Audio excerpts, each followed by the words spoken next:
ایک صحابی حضرت سعید بن عامر ہیں، حضرت عمر فاروق رضی اللہ تعالیٰ عنہ نے حضرت سعید بن عامر رضی اللہ تعالیٰ عنہ کو گورنر بنانا چاہتا حمص کا. نے کہا میں نہیں بنتا. فرمایا مجھے تم لوگوں نے بنا دیا ہے، خود گورنریاں بھی قبول نہیں کرتے. چلے گئے حضرت سعید بن عامر، گورنر بن گئے، صوبے کے گورنر. مال غنیمت میں سے کچھ زیادہ مال مدینہ شریف میں جمع ہوا تو حضرت عمر نے مختلف صوبوں سے غریبوں کی لسٹیں منگوائیں. حضرت سعید بن عامر کے صوبے کے کچھ خاص لوگوں کو آپ نے لکھا کہ تمہارے صوبے میں جو غریب ہیں ان کی لسٹیں بھیجو. تو جب لسٹ آئی تو اس میں پہلا نام حضرت سعید بن عامر کا بھی تھا. کہا ہمارے گورنر کے پاس پہننے کو کپڑا کوئی نہیں، کھانے کو روٹی کوئی نہیں. حضرت عمر بیٹھ کے رو پڑے اور میں تمہارا گورنر بھی مسکین ہے. اشرفیوں کی ایک تھیلی بھر کے حضرت عمر نے بھیجی.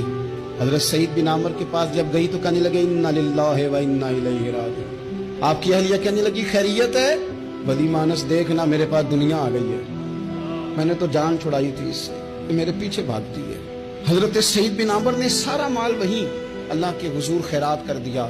حضرت عمر ایک دفعہ دورے پہ آئے ان کے صوبے میں تو سب لوگوں کو جامع مسجد میں بلایا، حضرت سعید بن عامر کو بھی بلایا.